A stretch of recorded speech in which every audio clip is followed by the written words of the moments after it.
Good morning, everybody, and welcome to today's live. I was about to say Facebook Live, but of course, we are streaming on YouTube for these summer lives. So do let me know where you're watching from, pop a comment below, and just say hi because this is, well, it's such a privilege for me to share my morning with you guys. So do let me know where you're watching from. Do say hello because I do really enjoy hearing from you. So, if you don't know who I am, my name is Kelly Jarvis and I lead and manage the consultancy branch of Sunshine Support. So, we work directly with families who need help, we work with professionals who need support and training, you name it, we do it. And today's live. Um, well, I guess it's a sort of whistle stop tour of ways that you as a family or you as a professional can get help for either your children or the children you work with. So let me know, are you a professional? Are you a parent? Are you both? Because we often have both in the mix. And say hi. I'm going to give it a couple of minutes just to let people join the live, just because it's a bit different on YouTube than it is on Facebook. I'll give people a couple of minutes whilst everyone is saying hello. I've got two screens, so if you see me sort of looking off that way, it's because I'm looking at my comments so I can say hello to you all. Yeah, and I've got my sunshine elves in the background who are making sure that I don't miss any of them, which is really, really good. Um, so yeah, hello. We are nearing the end of the summer holidays. How has it been for you? Take a moment this morning to just breathe, reflect. Um, it the summer holidays feel so simultaneously long, but also that it seems to have gone in a flash.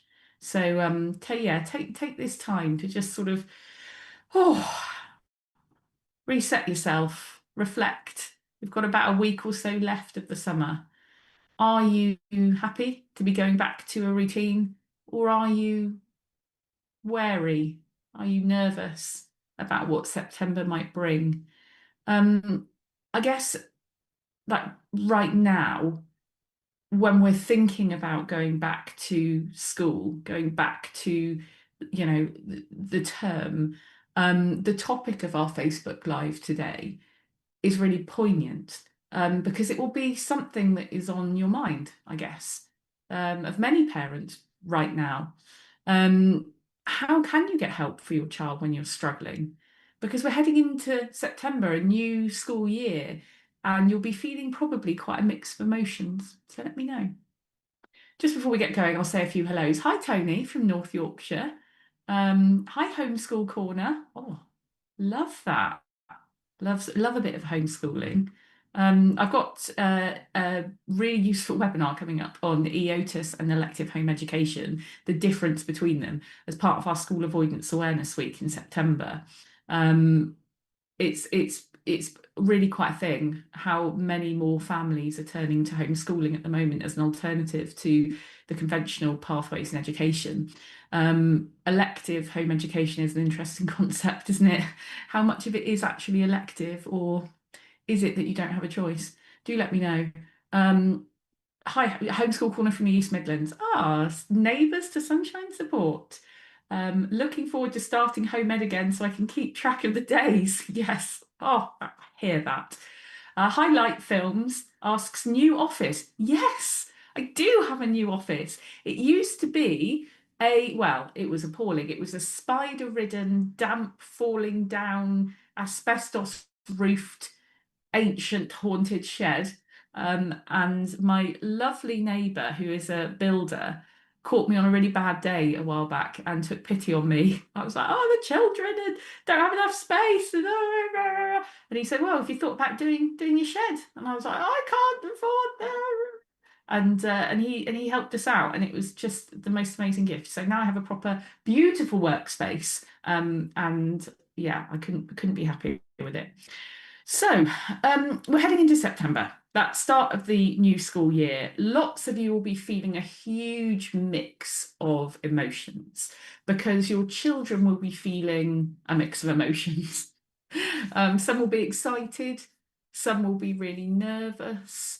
For many SEND families, September doesn't feel like a fresh start. It feels, or it can feel, like it's just the beginning of another battle. And I know it's really hard for some SEND families to be on like social media in September because you've got loads of, the back to school photos on the doorstep with the uniforms. And it can feel really sort of alienating, I guess, to see all of that and for your child maybe not to be participating in an expected way. It can be quite hard as well, like family members' expectations of September. And you as SEND parents or SEND professionals, that's a lot to juggle, I feel. So you may sort of be sitting there and thinking, gosh, where do I get help from? How do I get school to listen? What do I do if my child is refusing or starts refusing to go to school? Um, whose advice do I listen to? What do I do if my child is masking all day and falling apart at home? When should I ask for formal assessments and who do I ask for those from? How do I know if my child needs an EHCP? One really interesting question I was sent the other day on an email was I've heard that the government have already changed the law and they're just not, giving out EHCPs anymore. So what's the point in applying? I was like, oh gosh, there's so much misinformation out there about help streams at the moment because everyone's a bit unsure as to the impact of everything. It is really, really hard. So today I want to walk you through like a practical roadmap because when it comes to asking for help, not every child will need every step. But my hope is that by the end of this live, you'll have a clear idea of where to start and what to do next. So through the session, please keep flooding us with your questions, your comments. I'll stop at various points to answer them. And I'll also make sure I've left enough time at the end to do a big batch of questions. If you've left me some. And just before I launch into the main event today, I just want to come to the comments quickly. Tony says, I'm a parent with a child in an unsuitable school placement, and the local authority has just named them again in our early annual review. Oh, I'm terrified of him going back to school. He was drowning last year. Oh, Tony, that's really tough. The one bit of advice I'll just give you immediately, because I'm hoping that some of the things that I'll cover today really help. But just the immediate bit of advice I will say to you is you are the expert of your own child. Your child is the most precious thing you will ever have in your life. And sometimes in these situations where they're really struggling in school, well-meaning advice from external people about just force them in, take them in their pajamas, etc., etc. You wouldn't, you think about pets, you wouldn't force a pet to do things. It would be considered abusive. You wouldn't treat your belongings in that way. And all of a sudden it's okay to do it for a child. So all I'm saying is, if you think it's the wrong thing to do, if you're feeling that your child is going to be traumatized or is traumatized by making him go in, then there are other options. You don't have to do it. So I just wanted to let you know that. Homeschool Corner has said, we've been home educating since the beginning as it suits our family. Ah, awesome. But my youngest has DLD. Ah, we've got a friend of Sunshine that has DLD. Hello, if you're watching, you know who you are. Um, my youngest has DLD, so she wouldn't cope in mainstream anyway. Oh, interesting. I've attended a lot of the online Kappa and Chat. I'm very tempted to come to an in-person one. Come to an in-person one. Oh, so come to an in-person one. The online ones are amazing, but nothing beats that in-person connection and our hub in Derby. I can't lie. it is beautiful. It's such a lovely, welcoming space from the minute you set foot through the door. Our staff are just delighted to have you. Will really look after you. You get really nice biscuits as well. So come to an in-person one if you can make it over, because it's just amazing. I just love it so much. So when it comes to asking for help, I guess the first place I want to take you is to your own instincts as a parent. And I would, what I was just saying to Tony there about if you feel like it's wrong, you know better than anyone else about your child. You just do. If you think something isn't right, don't ignore it. Parents are often told things which are very like generic things, like, oh, they're young, or they'll grow out of it, or, everyone struggles sometimes. They're just anxious, they're just naughty, they're just seeking attention. Oh, sometimes these things are said with good intentions. But many parents have told me, because as I said, I work with a lot of parents directly, that they knew years before anybody else that something wasn't quite right. Because you know your child, you see them in settings no one else sees. So yeah, you might not see them at school, but you see them everywhere else.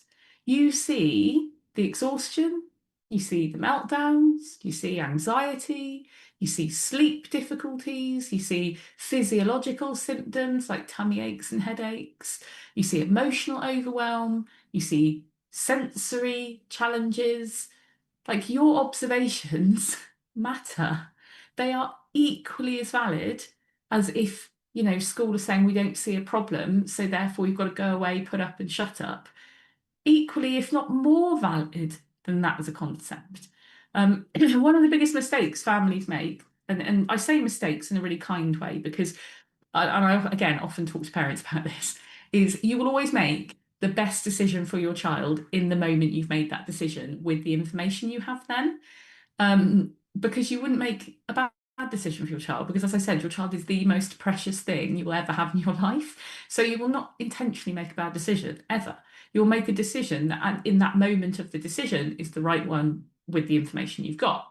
So one of the biggest, not mistakes, I guess, but curveballs at the beginning of a SEND journey is waiting for a crisis before asking for help.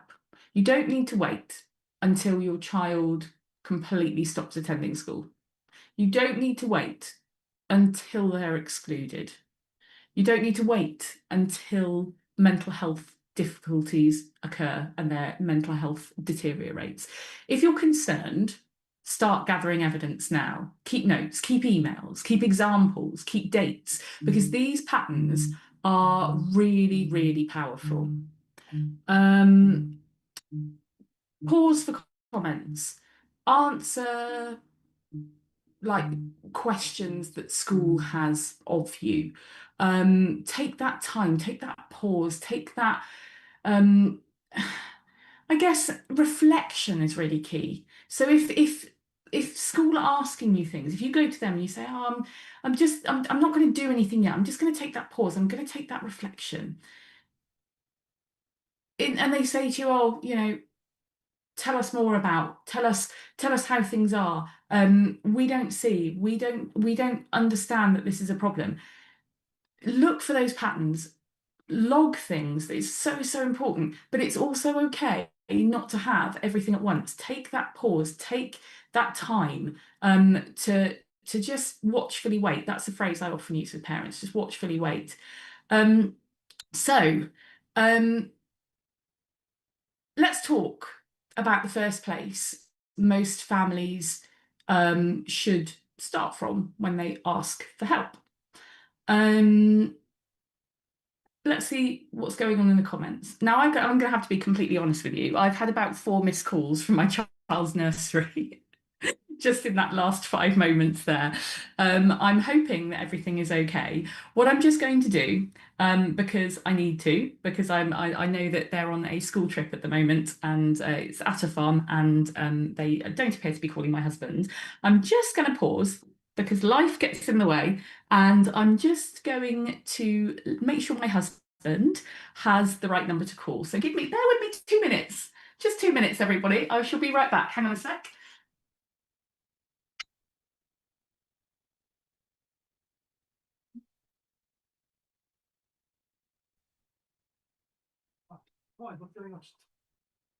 Right, everybody, I'm just going to give my husband the phone number to call just because I have been called by my nursery. It's not the nursery's phone number, it's the parent who is with them at the farm. Can you go and get your phone? I'm live I'm live. You're going to have to go and get your phone and call them. Sorry, everybody. There we go. I'm just going to give that phone number to him. Sorry about that, everyone. That's a curveball this morning, isn't it, everyone? Gosh, heart going mad. Oh, so let's get back to it. The main event.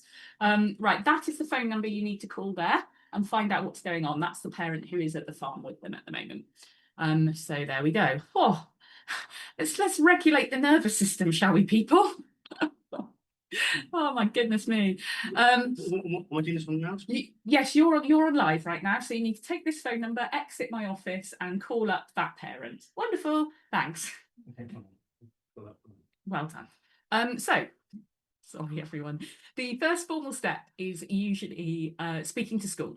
Now I know some people probably out there just like, oh gosh, speaking to school, that's really, really hard. Some schools are absolutely brilliant. They are. Some schools are like less brilliant. Regardless of your experience, it's really important that we follow a process. So request a meeting, first of all. Be specific. Instead of saying, like, my child is struggling, try saying, my child has experienced distress before school every morning for the last 6 weeks. Or my child has had 12 instances of emotional dysregulation since the start of term. So it's really quite powerful if you can, and I know it's really hard, almost to take the emotion out of it for this initial bit. Don't you just love dads sometimes? You just left my office door open. Well, there we go. Don't need traffic noise in here. So take the emotion out of it and just be really, really objective as much as you can be, given the situation that your child might be struggling. Specific evidence in that way is much, much harder to dismiss than evidence that might feel a bit anecdotal. So when you come to that initial meeting, it's really, really good to come equipped with some key questions. Ask questions like, what support's currently in place? At this stage, the answer might be none, because it might be a new problem. It might be something that school just don't even see, and they turn around and go, support? Well, your child's really compliant, and they put their hand up all the time, and they're really good, and they answer all the questions. And breathe, because we know that isn't necessarily a marker of things being okay. Ask what concerns they have. What's being seen in school? Again, at this stage, the answer might be zero, because they might be looking for the wrong things. We know the presentation of need in many children is that of masking and not presenting in a typically expected way that indicates distress or need. It doesn't mean that need and distress isn't there. Ask whether your child's on the SEND register. Now, every school has to have a register of children with SEND. You do not have to have a diagnosis to be on the register. If the school tell you that, it's just plain old wrong. There are children on the SEND register with no diagnosis, no label, that school appear to be desperate to do. Sorry, this live is crazy. My husband has now messaged to say he needs the nursery email ASAP. I don't have the nursery email, and I have no method to tell him that. I'm going to suggest he picks up the phone and calls the nursery. Call the nursery. Sorry, guys. Call the nursery. Cannot help now. I'm just going to come briefly to Chris's comment on the YouTube channel. She says, "Don't you just love how Dad is never called? I think we can all empathise. This has happened so many times to me and breathe." Oh gosh. So remember that when you're having these initial conversations with the school, support does not start with an EHCP. Schools have duties and support children to identify and support children with SEND. They don't need a diagnosis. They don't need, to be on a pathway even. Schools have a legal duty to identify and support children who have special educational needs. Many children should be receiving support long before an EHCP becomes necessary. So a really important point is don't necessarily assume school sees what you see. So many children mask. Professionals and parents can have very different experiences of the same child. And that doesn't mean that anybody is sort of lying as such. It just means we need a fuller picture. And what school has to do, and I know don't often do, and we've got Tony in the comments who've said whose experience is exactly this. Schools aren't always receptive to your evidence in the same way that they expect you to be receptive to theirs. And this isn't because they're bad. It's more to do with the fact that they might not be as equipped to sort of identify more complex presentations of SEND at that point. So it's up to you to try to present the full picture in a way that's accessible to them. And I know I'm just going to come to Tony's comment. I've got so much evidence, they just don't listen to me. I've got statements from other professionals, personal accounts. They've started attendance procedures. I can't have a criminal record as I need a clean record for work. Oh my gosh.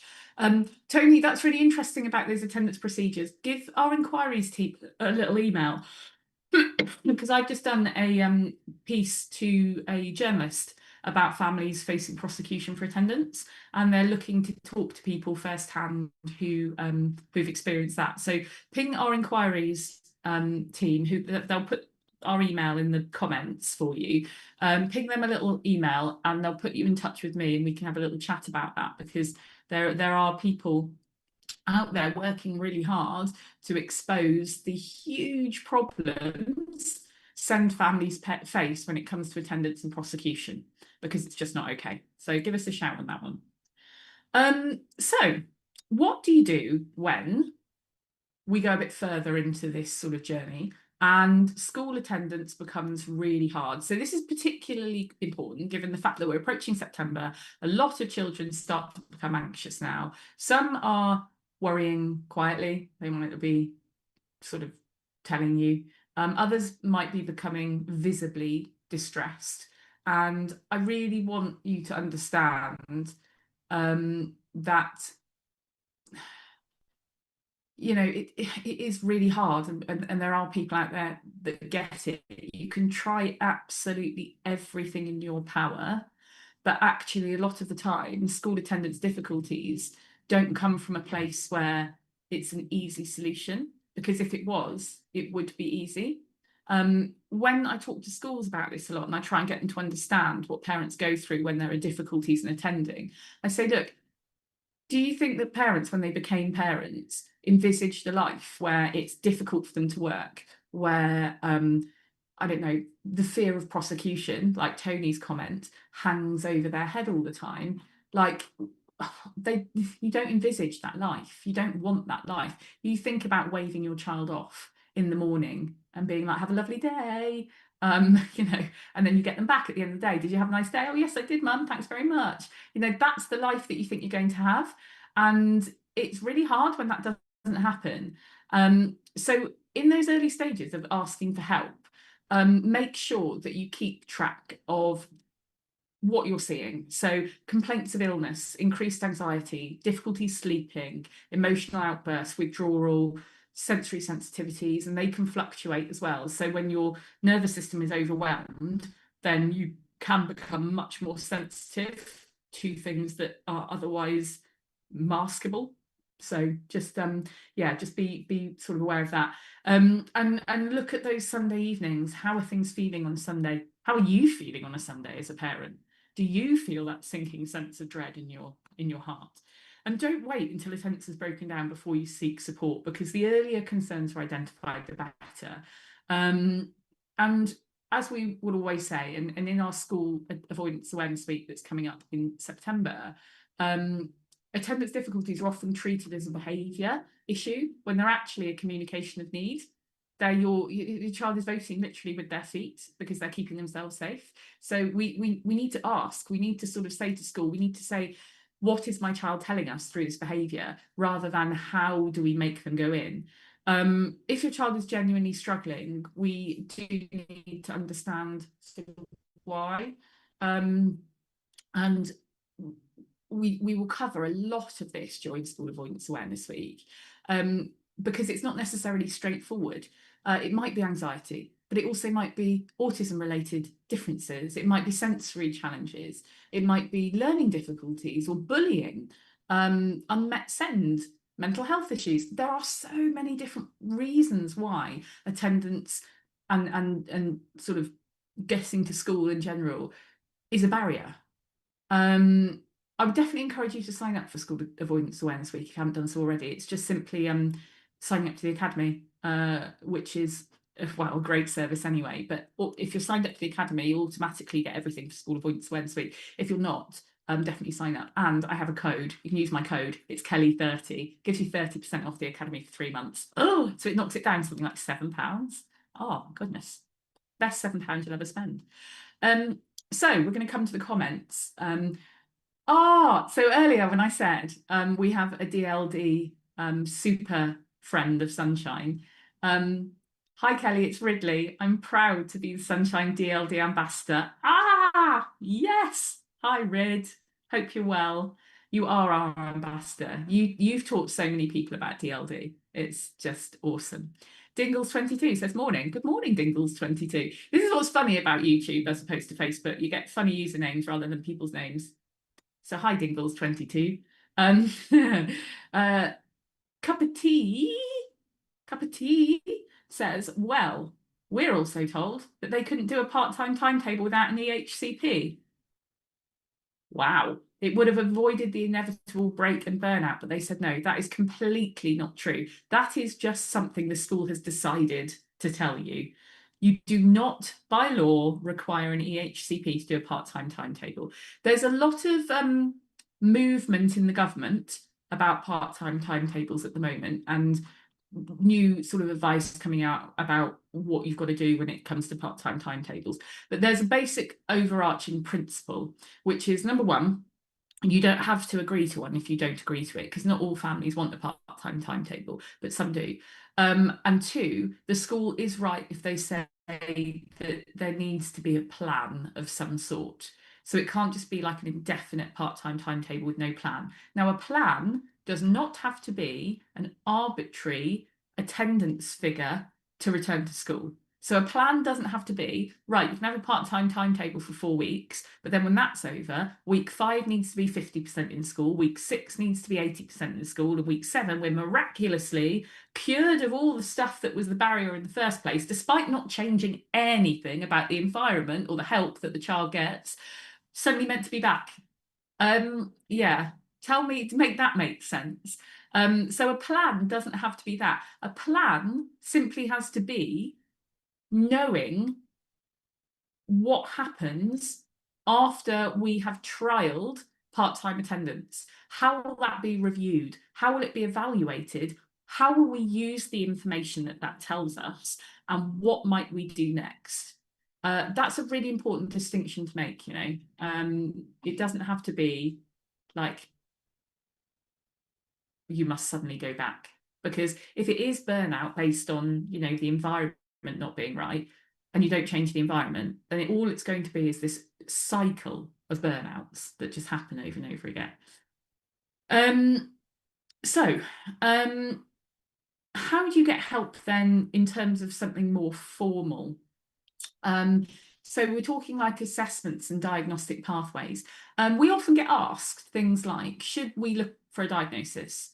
My answer is, sometimes, yeah. But remember, having a diagnosis isn't necessarily the support, and it doesn't always unlock the support that you think it might do. A diagnosis can absolutely help explain needs. It can help provide understanding. It can help inform support. But support should be based on need, presentation of need, not solely on, diagnoses. If you suspect, sorry, I've just seen a comment. Dingles22 is one of my families. Hi, Sue. Sue's got some really good news this week. Well, literally yesterday. If she wants to share, I'd encourage her to pop it in the comments, because I don't want to share her good news, but my gosh, it's good news. If you suspect that your child has something going on, autism, ADHD, another neurodevelopmental difference, discuss the referral pathways with the relevant professionals. So equally, if emotional well-being is a significant concern, that doesn't necessarily come with a sort of easy diagnosis idea. Emotional well-being is quite a complex thing, and it can be quite difficult for people to get. It might be appropriate to discuss mental health support pathways. And your first point of call that I would recommend that everybody just goes to is CAMHS. Not necessarily because CAMHS has all the answers, because unfortunately, as a service, it's really overstretched. And lots of my families report CAMHS not being able to help them for lots of different reasons. That's not to say CAMHS is bad.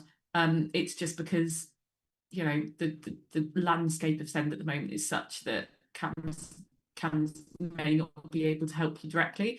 But what going to CAMHS does do is it sort of fulfills a pathway of, I have, gone to the correct places to try to get help for this situation.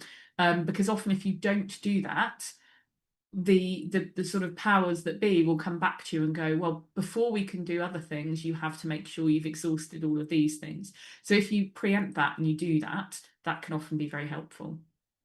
Tony, you've probably gone because you've got a call at 10.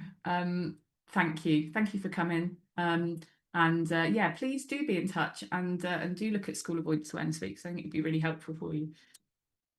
So just before we come to questions, probably about 10 past, 10, let's talk about that further step down the track again. So does my child need an EHCP? We get that a lot as a question. Should I apply? The white paper has made it really confusing for me, or I don't know if it's going to help my child, or if I apply, will it just be taken away? I'm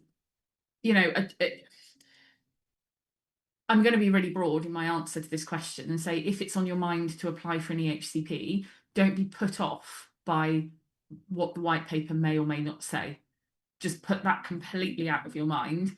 And if the question to yourself is, I think my child needs a more formal pathway of support that is legally guaranteed to be provided, and that the EHCP can give all caregivers and stakeholders in my child's life a very, very clear instruction set to help them. If the answers to those questions are yes, then apply to have an EHC needs assessment. You don't need a diagnosis. You just need to be able to demonstrate that your child may have special educational needs and may need special educational provision to meet those needs. Now,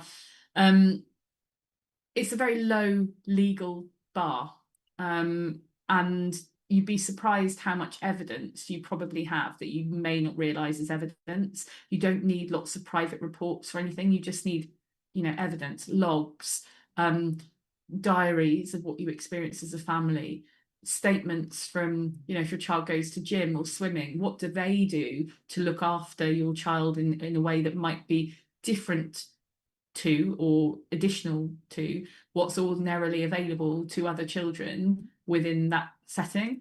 And if you can demonstrate that, then the answer is probably, yeah, your child may well need an EHCP. Now we have an EHCP whole day coming up in the autumn, and I'm hoping that those watching and our Sunshine Elves in the YouTube chat will be able to let us know the sign up link if you pop it in the chat of the YouTube for our EHC day, and it's a whole day in October where me and my team are there, and we talk you through all the ways of how to apply for an EHCP needs assessment. So we go through your evidence with you, we help you write your letter, you've got our consultants on hand that you can sort of ask questions of and that kind of thing. It's a really powerful, empowering, validating, great day. So if that's you, if that sort of feels like, oh, this is where we're at, have a look at that day, because I think it might be really valuable for you. We've even got a hotel on site at the Sunshine Hub, so you can make it a little holiday. You can come and stay over. That'd be nice, wouldn't it? So don't listen if you're told things like, oh, the school need to apply, because that's not true. You can do a parental-led needs assessment. This is what we teach you how to do in the autumn. Don't listen if you get told they're not far enough behind. When I was ahead of a specialist provision, we had some of the most complex young people in the country because they weren't in mainstream school and they weren't in a local authority maintained special school. They needed more. They needed on-site therapy. They needed, to be kept safe a lot of the time. I have taught the most intelligent children I will ever encounter, intelligent people I will ever encounter in that setting. Literally the top 0.01% of intelligence in the population. They were not behind in school. They were so far ahead in school, like genius level. And if an EHCP just hinged on how far behind a young person was, none of those pupils would have ever made it to our school. And I dread to think how life would have gone for them if they hadn't have had us, because we helped them in every way. So they might not necessarily have been behind academically, but they needed help and support in other ways to make life livable for them. So they don't need to be behind. We don't need to wait and see. We don't need a diagnosis. None of those statements automatically prevent a request being made. You have a right to request a needs assessment. So when you make that request, and there's loads of material on the Sunshine Academy about this as well, we've got a whole course on there about how to write an EHCP. So if you are very remote and you can't make it to the EHC day in the autumn, you might want to have a look at the Academy anyway to do our course on there about EHC needs assessment applications. You just need to organise things in terms of needs. So what struggles does your child have? Don't think about needs as my child needs something, because that's actually provision. Think about it in terms of my child struggles with X. What then support do they need? My child struggles with X, so they need Y in order to be, successful, in order to make progress, in order to be happy, that kind of thing. Think about everything. So it's not just necessarily school. Think about learning rather than school. How does learning take place or not take place, and what are the barriers to those learning? What are the barriers to learning? Mental health difficulties, communication, friendships, independence, emotional well-being, school attendance. You name it. There are loads and loads and loads of areas where a child may struggle. SEND isn't just about academic performance. A child may be achieving when their mental health is falling apart. They may be masking and then collapsing when they get home. These factors really, really matter. So when you're considering applying for an EHCP, ask, if that support that they're currently getting, if they are getting support, disappears tomorrow, would my child still be able to access education successfully? If the answer is no, it may then be worth exploring for an EHCP. So I'm going to come to some comments and a couple of little questions. Homeschool Corner, for us, getting the diagnosis was just to put my mind at rest, as we had suspected DLD for a while, but it took us years to get an answer. We kept being told it was other things. Well, yeah. And Chris has put a comment as well, the mum of Ridley. having that diagnosis is so helpful. It changed the course of everything for our DLD. She was diagnosed at age 5. It's been life-changing. It's really interesting, actually. Something like DLD, right? DLD is the most common SEND problem in any classroom, yet it's one that many teachers have never ever heard of. You know, they've heard of ADHD, they've heard of dyslexia, they've heard of autism. DLD is more common than all three of those.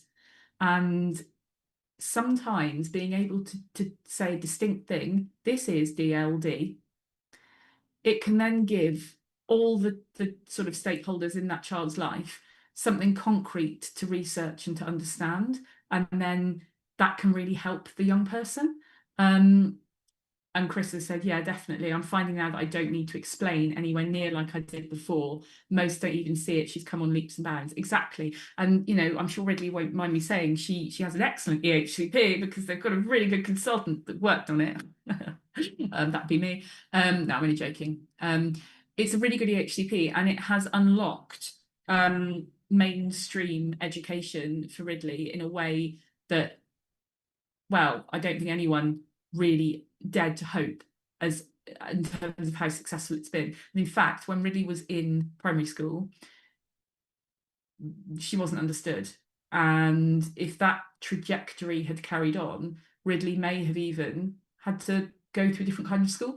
And instead, she is understood, appreciated, valued, you know, it just beyond what we could have all hoped for. And that is really important. It's a really important indication and example of where, when the support is right for a young person, when the understanding is there, when their voice is listened to, is life-changing. So this is why we do, you know, live streams like this, because getting that help and support at the right time by schools who really get it and understand it can just change the whole trajectory of where a child is sort of going.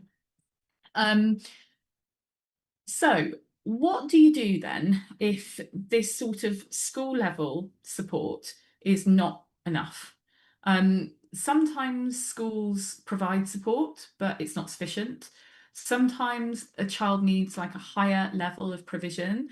I've had conversations with SENCOs who are just drowning because they don't know what the law says about EHCPs and funding, for example, and they're told frankly untrue things by the local authority. So I've talked to SENCOs who are like, well, you know, the cap on funding for an EHCP is £12,000. That's all we get. That will be all we ever get. And I said, well, actually, the support for your child in the EHCP has to be made. You know, whatever Section F says your child needs, it has to be provided by law. There's nothing in the law that says, oh, that stops at £12,000 or whatever. If the support is greater than that, if it needs more resourcing than that, then it has to be done. And SENCOs don't often know that is pushbackable, because not through any fault of the SENCO, but because that is what they are told. And they are told, well, no, you can't have any more. And then schools sort of go, oh, okay, well, we have to muddle through on this. A perfect example is one-to-one support. So many EHC plans might specify a level of one-to-one support, and this is underfunded. It actually costs a school in the region of upwards of £25,000 to onboard a whole TA. So that's in excess of their yearly wage, but it's all the things around that as well. And the local authority might go, well, you've got £6,000 to start with, that's your notional SEND budget. You can have £10,000 more because we've broken it down hour by hour, and that is, you know, £14 an hour for a teaching assistant for this many hours in a week. That's what you're having. And it's like, well, that's a shortfall of a significant amount of money, because our costs are so much more than that, and they're just told that they have to deal with it. And that's why you see things like schools saying, oh, well, we've got to share the one-to-one with another pupil, and you're sitting there going, well, the EHCP says that this is my child's own one-to-one time. Like, how is that working? Well, we've just got to deal with it. So homeschooler has popped in the chat about training, because Chrissa has just commented that Ridley School is getting whole school DLD training in September as well. And Homeschool Corner has said, that's great, they're getting training on it. I love being able to tell people about it. It makes me feel like I'm doing my bit for raising awareness. Yeah, and this is what we do at Sunshine as well. I've come into meetings with families, so I'm there to help the family navigate this meeting. And you get this sense of prickliness sometimes from schools about who on earth is this person sort of coming in and telling us what to do. But my whole approach to it is, I'm here as an extra resource that you, school, don't have to pay for. I can help you too. And so many SENCOs have come to us after and gone, oh, you know, actually, that was really helpful. You've told me loads of stuff I didn't know, and you've given me some really good tools to push back against this now. And it means that we then become so much more of a united team. And ultimately, that's what we need. So what do you do? As I was saying, when the support might not be quite enough, sometimes there might need to be a higher level of provision. And this is where discussions may move towards formal assessments, further professional involvement, requests for additional support, EHC needs assessments, that kind of thing. And you may become completely overwhelmed by the choice out there. And my advice in this particular regard is fairly simple. It is just take it one step at a time. Don't focus on an end goal at this particular point. Ask, okay, what evidence do we have? What are the unmet needs? What support has been tried? What's been the impact of that support? Keep your child at the centre of every conversation. And I think it's really hard. Like, one of the big questions I get asked a lot is, should I elect to pay for private assessments? You know, will the local authority just reject them? Are they just, is it going to be a waste of time and money? Again, broad answer to that is no. If it's within your capacity to do private assessments, then usually it's worth doing. Because if you just take out the how will I use this assessment, will it be accepted, won't it be, you know, if you just take that bit out and you just go from the perspective of, will it be useful to know more about what my child needs?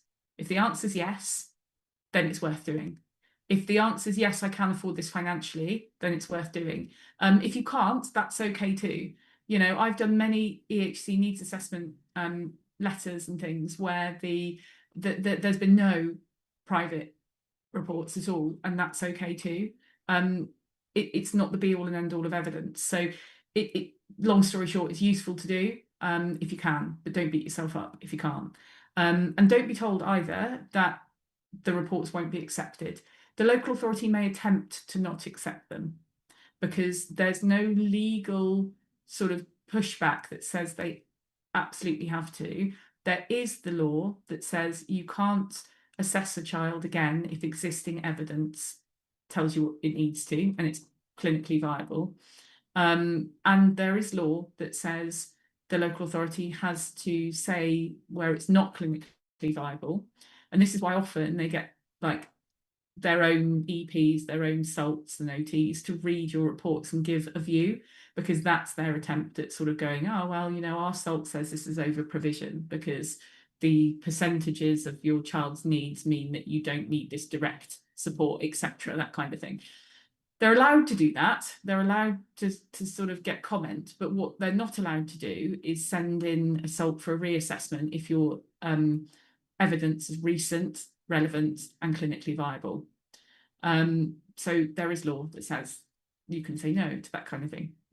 And this is why the appeal process exists, because if the local authority goes, oh yeah, I read your private report, I accept it's clinically viable, but I'm not going to put it in the EHCP. Tough luck. That's why appeals exist, because the tribunal is a wholly independent body who looks at the evidence on its own merit.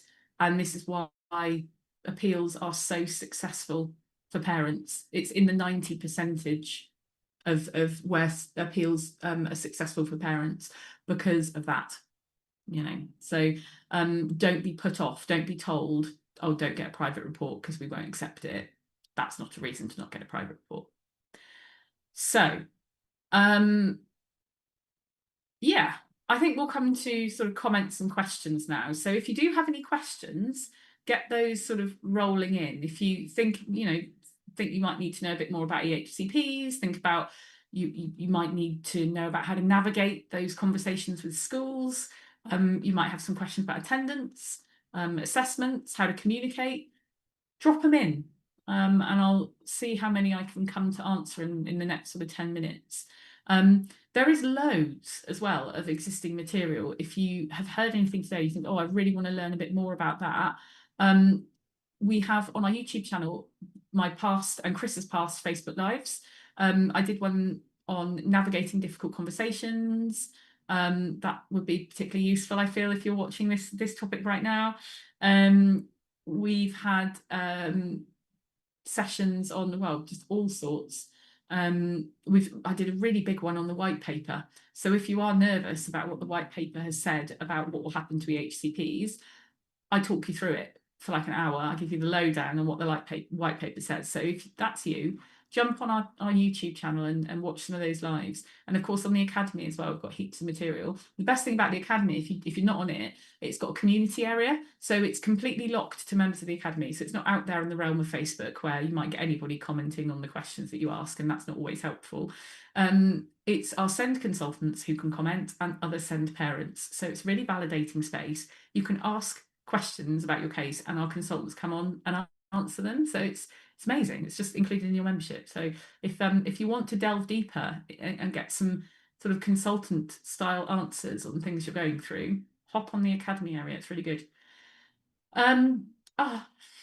Yay. Dingles22, my amazing Sue, who I got to meet in person at our PDA day recently, and it was just great.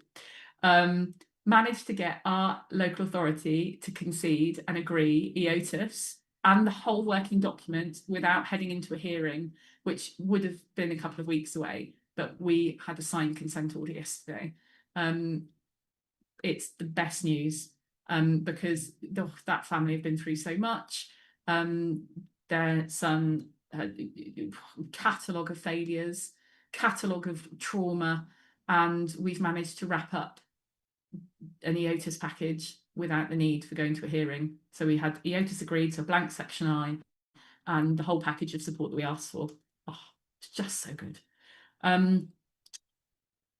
What Kelly said earlier, says Sue. Oh, mirror what Kelly said earlier. We all know our children better than anyone. Never give up advocating for them. That's from Sue as well. And you know what, Sue? I'm really pleased you've written that, because when we first met, I hope you don't mind me saying, but I know how beaten down you were by the system and how you were starting to doubt yourself and your strength in advocating for your child. And sometimes all we need is a bit of a professional cheerleader to come along and go, you do know best. Like, what you've been asking for is within the law. Like, you shouldn't have been treated this way. And I think we don't. I think it's so easy to underestimate the power of that, particularly when you've got everyone from all sides being like, "Rah, you're doing the wrong thing. Rah, you should do this." You just think, "Oh, what blimmin' hell should I do?" And Sue, you are an amazing example of holding it together, backing yourself, and the impact that makes for a child. I'm just dead proud of you all. It's just awesome. Homeschool Corner says, I would also recommend all the previous live streams. Thank you. I love listening to them. I find myself talking to the laptop like I'm in the room with them. Oh, I'm so glad you said that. I do that. I do that. I was watching one with Chrissa the other day, right? And I'd forgotten I queued it up to watch. And I was doing something at the same time, like I was typing away or something. And all of a sudden, Chrissa went, hiya, out of my laptop. And I had this, I thought that she was in the room. And I went, oh, hello. And then realised, of course, she was on live. And then I also had a moment the other day, similar live, where Chris went, hiya. And then for some reason, I thought I was live. And I was like, oh my God, I'm live. And it wasn't. I was watching Chrissa. So I'm glad, Homeschool Corner, that you do things like talk to your laptop, because it doesn't make me feel quite so alone or mad when I'm doing the same thing. So thank you for that. And can I also say as well, thank you so much, everybody, for having such a lively comment section today. I know the struggles of summer holidays. If you've watched this live since the beginning, we had a bit of a moment, didn't we, guys? Where I still don't even know what's happened. This is the best thing. I'm going to come off this live and find out. But my nursery were trying to call, a parent was trying to call who's on a school trip with my child. My husband's then like, I need the email address of the nursery. I'm like, I don't know what to do. I can't give you. I still don't know what's happened. And my husband has driven off. So So don't know. So I feel the juggle of parenting life very deeply today. And the fact that you would come on a live and spend your morning with me, I find just really flattering and amazing. And I really hope that you have found this morning helpful, even with that chaos in the middle where I was trying to sort that out. I'm so grateful for sticking with me. Thank you very much, everyone. So yes, to sum up then, I'd just like to leave you with a really clear message. And this is a message I tell parents, it's a message I tell schools, and that is very simple. It's you don't have to have all the answers. I'm just going to let you sort of sit with that for a moment. You don't have to have all the answers. Schools don't have to have all the answers. What they do need to have, though, is empathy. They need to have belief. And they need to say to you, do you know what? I don't have all the answers, but I'm here with you on this journey and I can be part of your team. Together, we'll try and work out some answers. Similarly, parents, you don't have to have all the answers. So if you go to school and you say, I think something's up, you don't need to be an expert in SEND. You don't need to come with solutions or I think this is what's going on. You can simply come with the information that you have. You don't need a diagnosis. You don't need a perfectly sort of written email. You just need to start, observe, record, ask questions, seek understanding. Your child's needs are the centre of everything. And I could not recommend enough our resources, Sunshine Academy, the community area, School Avoidance Awareness Week. I don't just say that for no reason. Like we've got like a film studio where we produce these things professionally. It's amazing what our academy team managed to, produce. And it really does help. It helps with belonging, validation, practical resources, all of that kind of thing. We have a whole bunch of webinars as well coming up, which will be really, really valid. We've got a DLD webinar coming up.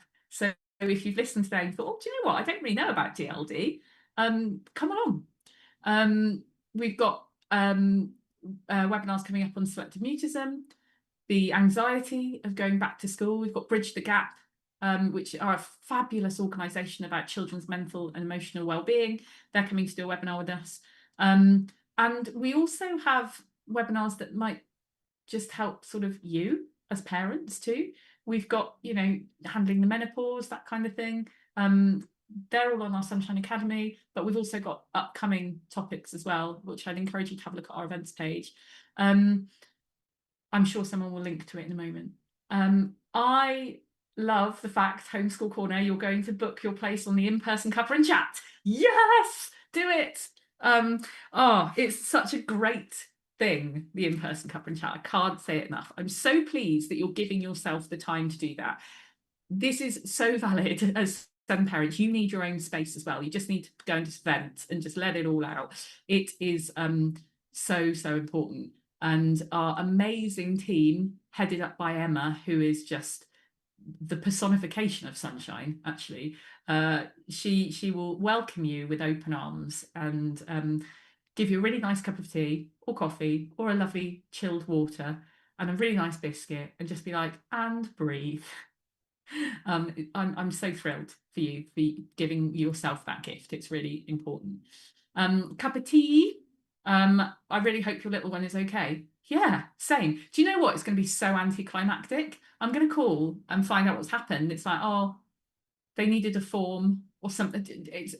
I fully believe that that's what it will be, because my husband didn't come in and tell me that something dreadful had happened. He just sort of took himself off in the car to go to work. So I don't know what it will be. I'll have to do a little update because you're all going to be on the edge of your seats to find out what what happened. Anyway, I'm going to leave you this morning, hopefully feeling empowered, validated, not like you're going mad. Please do get in touch if you need us. Say hello on the community area of the Academy. If you watched today and you'd like to drop in and say hi, one of the team will tag me and I'll come and say hello. And yeah, if you need us, get in touch. We're always here.